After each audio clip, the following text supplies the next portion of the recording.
Alors, dans cette capsule vidéo, nous allons parler du produit scalaire, de projection orthogonale et d'application géométrique. Alors, on vous a déjà, dans le chapitre 4, défini la projection orthogonale d'un vecteur sur un autre. On va vous rappeler ce que c'est. Donc, quand on dit qu'on projette le vecteur A sur le vecteur B, ben, ça revient à faire ce que vous voyez dans ce schéma-là ici, c'est-à-dire que le vecteur A, ben, on descend une perpendiculaire comme ça sur le vecteur B, et ce vecteur-là ici, qui est enfoncé, ben, se trouve à être la projection orthogonale de A sur B. Et on le note comme ça, donc on met le vecteur A, et en indice, on met le vecteur B. Ici, on a fait la projection, mais comme les deux vecteurs sont perpendiculaires, ben, vous voyez le vecteur A, ben, dans le fond, tout ce que ça a fait, c'est que ça l'a ramené à l'origine du vecteur B.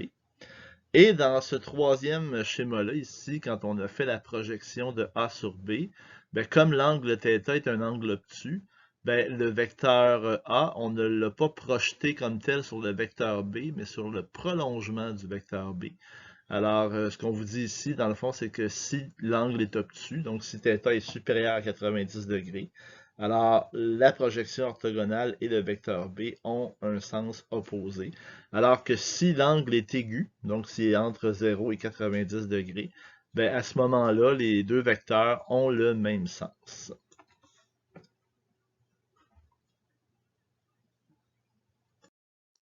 Maintenant, on aimerait bien trouver une façon d'exprimer la projection orthogonale du vecteur A sur le vecteur B avec les outils qu'on a développés dans les derniers cours. Alors, on va chercher c'est quoi les composantes, justement, comment on peut trouver les composantes du vecteur de la projection orthogonale de A sur B. Bien, premièrement, le vecteur AB, donc la projection orthogonale de A sur B, sera exprimé en fonction de B parce que la projection de A sur B sera parallèle à B. Ce qui veut dire à ce moment-là que AB va être égal à K fois le vecteur B. Si on a ça, que AB est égal à K fois B, ben ça veut dire que la longueur de AB va être égale à la longueur de KB. Et on a déjà vu que quand on avait le produit d'un vecteur par un scalaire, ben à ce moment-là, sa longueur, ça devenait valeur absolue de K fois la longueur de B. Ensuite, du schéma que vous avez ici, on peut déduire que le cas en question qu'on cherche va être égal à la norme de la projection de A sur B sur la norme de B. Parce que si vous regardez le schéma que vous avez ici, on peut voir que cos de θ, ben, c'est toujours le côté adjacent sur l'hypoténuse. Donc, ça va être la longueur de la projection sur la longueur du vecteur A. Et ça veut dire que la longueur de la projection, ça va être égal à la longueur de A fois cos de θ.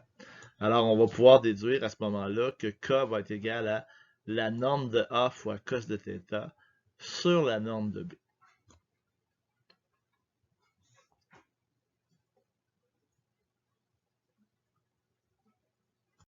Ensuite, on va multiplier en haut et en bas par la norme de B.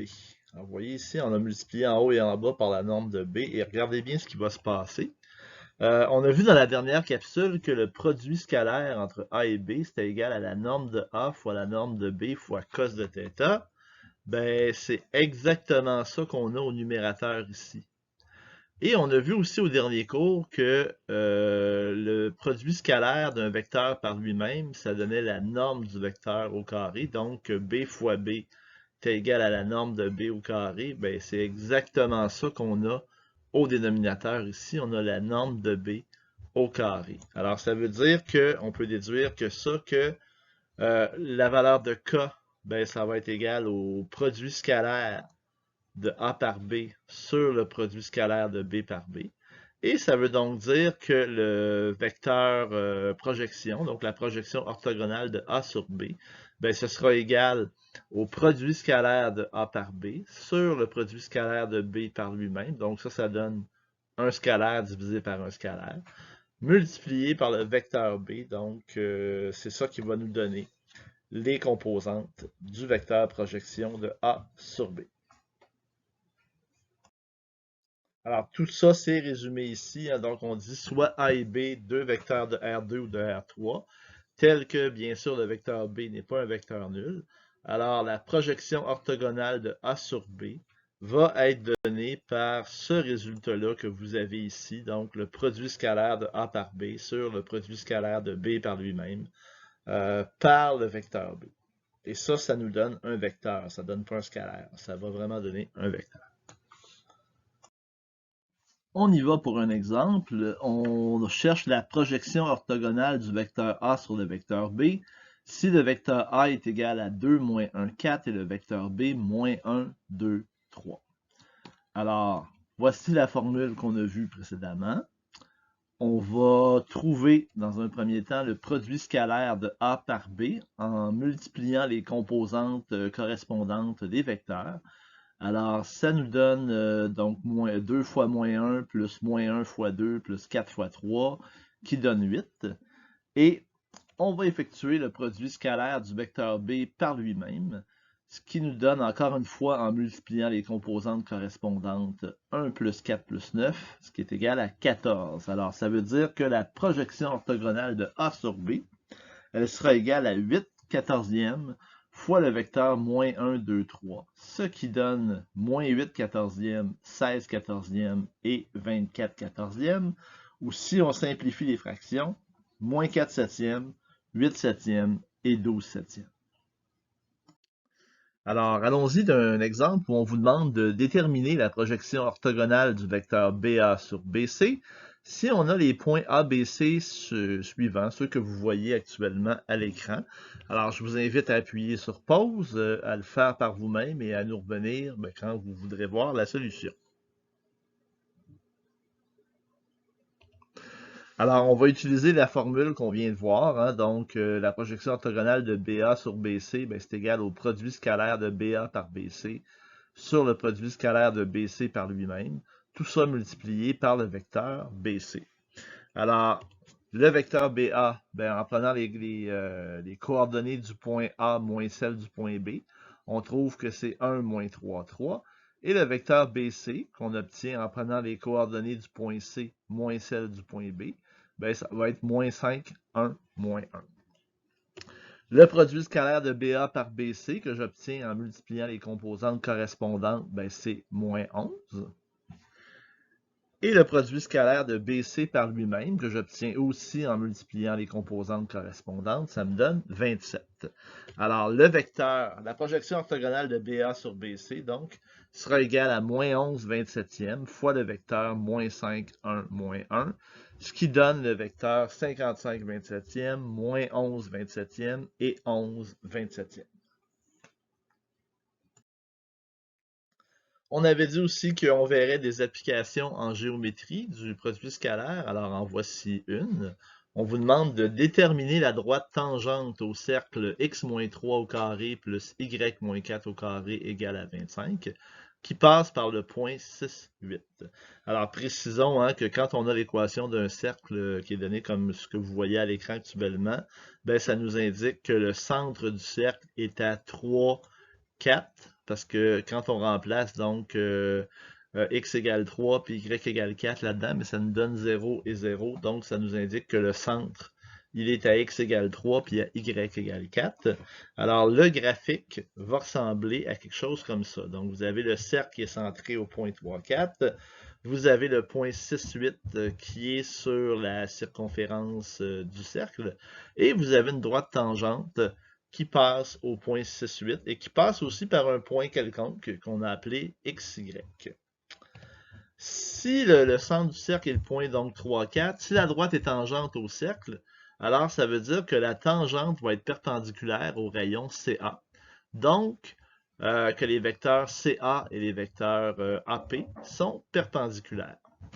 Le vecteur CA, c'est le vecteur 3, 4. Le vecteur AP, c'est le vecteur x-6, y-8. Alors, si les deux vecteurs sont perpendiculaires, on a vu au dernier cours qu'il faut que leur produit scalaire donne 0. Alors, si on fait le produit scalaire de CA par AP, donc ça veut dire que ça donne 3, le vecteur 3, 4 par x-6 par y-8. Il faut que ça, ce soit égal à 0.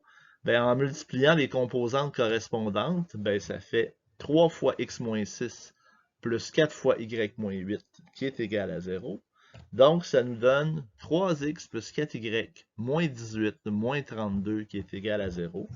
Et ça veut dire que l'équation de la droite en question sera 3x plus 4y moins 50 égale 0.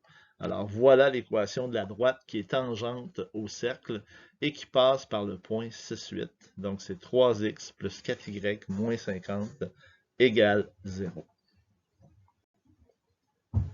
D'un dernier exemple où on nous demande de démontrer qu'un angle inscrit sur le diamètre d'un cercle est un angle droit.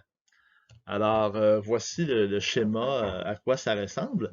Et pour simplifier les choses, on va prendre un cercle qui est centré à l'origine, donc dont l'équation est donnée par x carré plus y carré égale r carré. Remarquez aussi que les points, les sommets du triangle seront le point moins R0, R0 et un point XY quelconque. Alors, le vecteur CA, ben, on l'obtient en prenant les coordonnées de A moins celles de C. Alors, ça va nous donner moins R moins X et moins Y. Le vecteur CB, ben, on l'obtient en prenant les coordonnées de B moins celles de C. Donc, ça va être R moins X moins Y. Si on effectue le produit scalaire des deux, ben, ça veut dire qu'on va avoir moins R moins X moins Y par R moins X moins Y. Et le produit scalaire, ben, on l'obtient en faisant le produit des composantes correspondantes. Alors, ça va nous donner moins R moins X par R moins X plus Y au carré. Alors, ça va donner moins R carré moins XR plus XR plus X carré plus Y carré. On peut constater que les moins XR et plus XR vont s'annuler. Alors, il va me rester quoi? Il va me rester moins R carré plus X carré plus Y carré. Et je sais que X au carré plus Y au carré, c'est égal à R carré. Alors, si je remplace X carré plus Y carré ici par R carré, ben, j'obtiens à ce moment-là que je vais avoir 0. Alors, si j'ai 0 comme résultat, ben ça, on a vu que quand le produit scalaire donnait 0, ben ça voulait dire que les vecteurs étaient perpendiculaires. Alors, ça veut dire à ce moment-là que CA et CB sont perpendiculaires. Alors, finalement, ben, l'angle qu'on cherchait, qui était l'angle ici, hein, donc à l'intersection de CA et CB, ben, il est égal à 90 degrés. Alors, voilà donc pour cette application en géométrie. Et avec ce qu'on a vu, ben, vous êtes maintenant en mesure de compléter les exercices de la page 318, les numéros 9 à 11.